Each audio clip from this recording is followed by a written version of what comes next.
Magandang umaga mga guys, mga kaisla. Kapi-kapi tayo sa labas. Magandang panahon ngayon.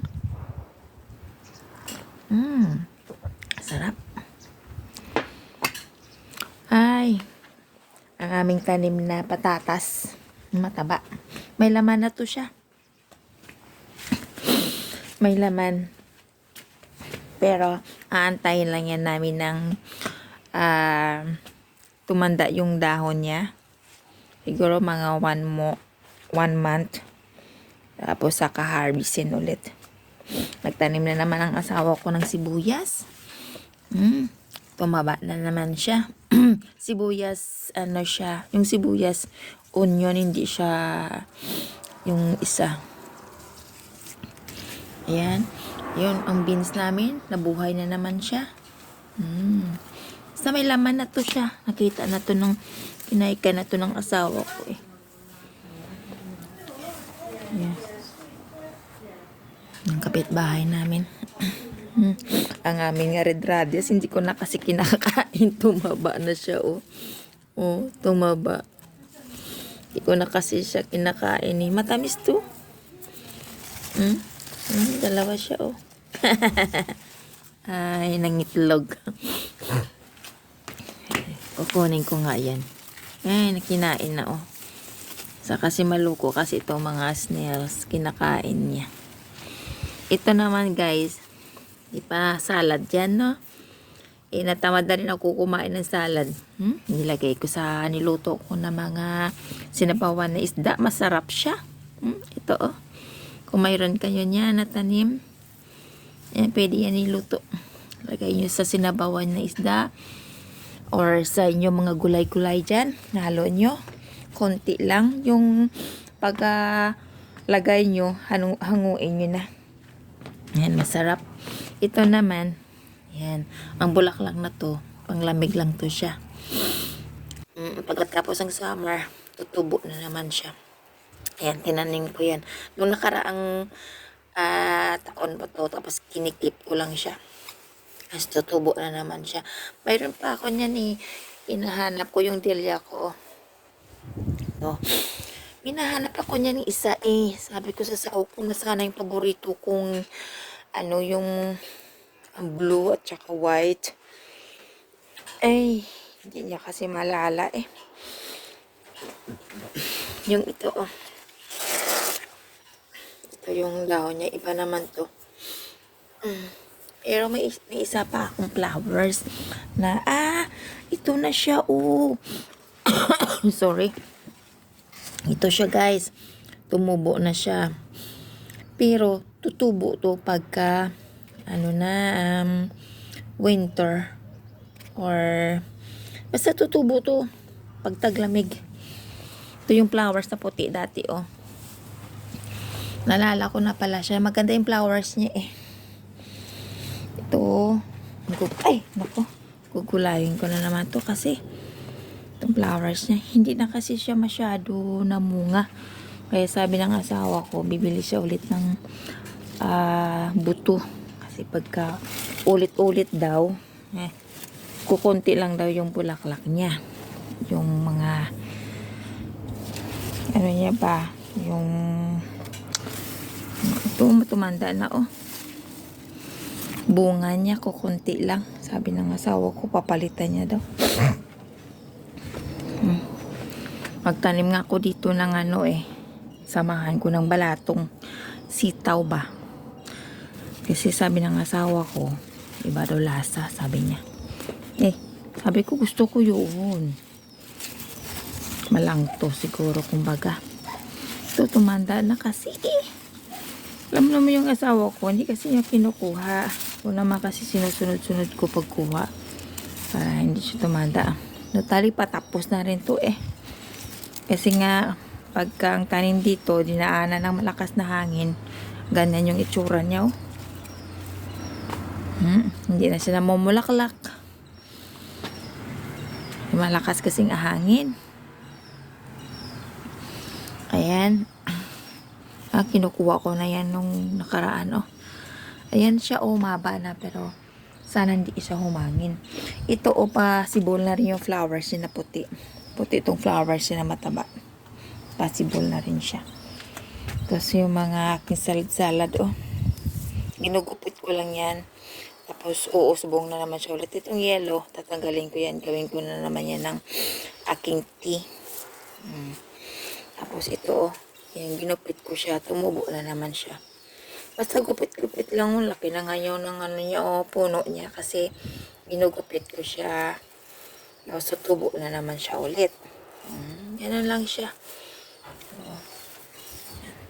Tapos itong rosemary ko. Tumaba na siya. Pero may tinanim pa ako ng isa. Kasi ibibigay namin to. Yan. Ito yung mani-mani ko. Madali lang siya patubuin. Ayan na. Tumaba na siya. Tapos ito. Meron naman siyang mga babies again. Ito yung mince ko. Sige lang. Meron pa naman ako doon. Basil. Yan. Ang basil na to, maliit lang to siya. Parang ganito lang yata yung kinuha ko. Tapos nilagay ko sa tubig. Sa may baso. Magkakaugat yan eh. Basta pagka gusto nyo magkaroon ng panibagong tanim, ito yung pinakatalbos niya. Kukunin nyo yan. Puputulin nyo yan. At ilagay nyo sa baso. Mga 1 month lang yun, magkakaroon na siya ng ugat. Papakita ko sa inyo yung nandoon yung sa baso namin. Dali lang. Ito yung mga flowers ko, no? Ito na siya, unti-unti na siya nagkakaroon ng para nag-old na yung mga dahon niya. Kasi may laman na yan sa loob dito. Kakaykayin yan. Ito yung sibuyas ko, oh. Basta masipag ka lang, hindi ka magugutom. Ito yung natira ko na green pepper, na red pepper. Yung eggplant ko, tapos na yun. Kasi, basta mahanginan sila, nasisira sila eh. Ang dilya ko nga nandoon, no? Oh. Basta, malaanan sila ng hangin. Masakpan sila. Nagtatampo.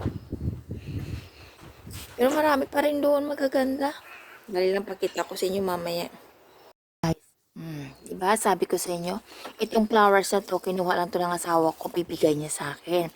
Inilagay ko sa baso na may tubig. Sabi ko, gawin ko ng flower bees. Pinabiyaan ko lang siya, no? Sabi ko, gumanda siya. Ay, nagkaugat siya, oh. Oh. Basta sabi ko sa inyo, yung mabata pa, puputulin nyo yon at lagay nyo sa baso na may tubig. Pabayaan nyo siya. 1 month lang yon, magkakaroon siya ng ugat.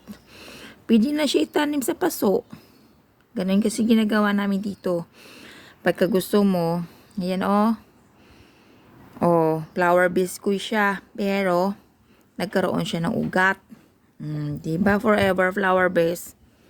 Kasi nga may ugat na siya. Lagyan mo na lang siya ng bato. Oh. Yan na. Kuha na kayo ng style, ha. Flower base na nagkaroon na ng ugat. Forever na yun. Lagyan na namin to sa paso. Kasi gusto ko magkaroon siya ng flower. Dun sa tataba pa ba? Yan. Ito yung sa dati kong flower, oh, na tinanim, tumaba na siya sa basket. Yan. Taba niya na. Ayan, yan lang. Ayan. Kaya kita yung anino ko. Kaya puputol. Tingnan mo. Ito na lang natira sa bulaklak. Kasi mahampasin nga siya ng hangin. Sisira siya. Pinutulan namin yung mga bulaklak niya. Parang natatampo siya. Ayan. Kasi yung tumutubo ng mga flowers ko, kunti na lang. Kakaliliit. Kapit sa bahay namin. Oh, ito okay lang kasi ano siya, tawag nito. Oh.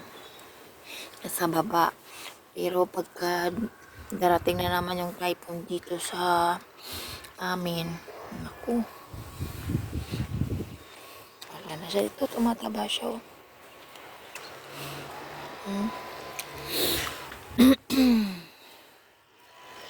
Uy, ito oh guys. Itabi mo lang. Pero hindi pa siya enough. Itabi mo lang to siya oh. Tapos parang binhi mo siya. Kasi itatanim naman sa susunod. Pero itry ko to no, na gawin ng tea. Sabi kasi ng asawa ko, yan, sinasama daw to sa salad.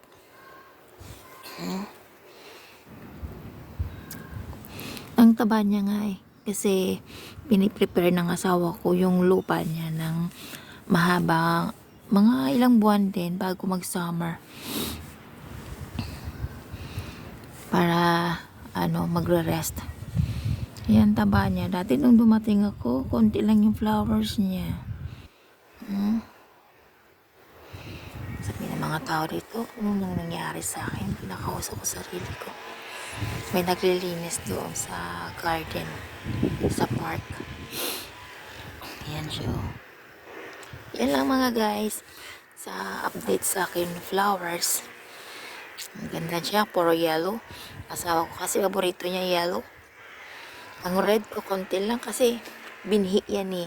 Seeds yan, mahirap siya patubuin pagka winter. Kapag wala kang White House, yung talaga, yung para sa lamig. Yung bahay-bahay para sa mga tanim-tanim pang winter at saka prepare ka para sa summer. Ayan. Wala kasi, nalagay lang namin sa kwarto. Yung iba, namatay na kasi wala siyang tubig. Sabi ng asawa ko, sabi niya hayaan mo siya kasi hindi naman masyadong mainit. Pero lalagyan ko siya ng tubig. Didiligan ko siya mamaya. Ito talagang asawa ko, hindi talaga niya lagyan tubig. Ito, maganda to guys. Pag fresh. Ito naman, itong bulaklak na to, malaki talaga siya. Tsaka, parang may peral dito. Ganda siya. Hindi pa siya kasi hindi pa naman siya talagang hinog. Next time na, pagka winter na talagang malamig na malamig, kakat yan, tatapon yung mga bulaklak niya at tutubo na naman ulit sa summer na magagandang bulaklak. Ang higay ng seagulls. Ayan. Yan lang mga kaisla. Ingat po kayo and God bless.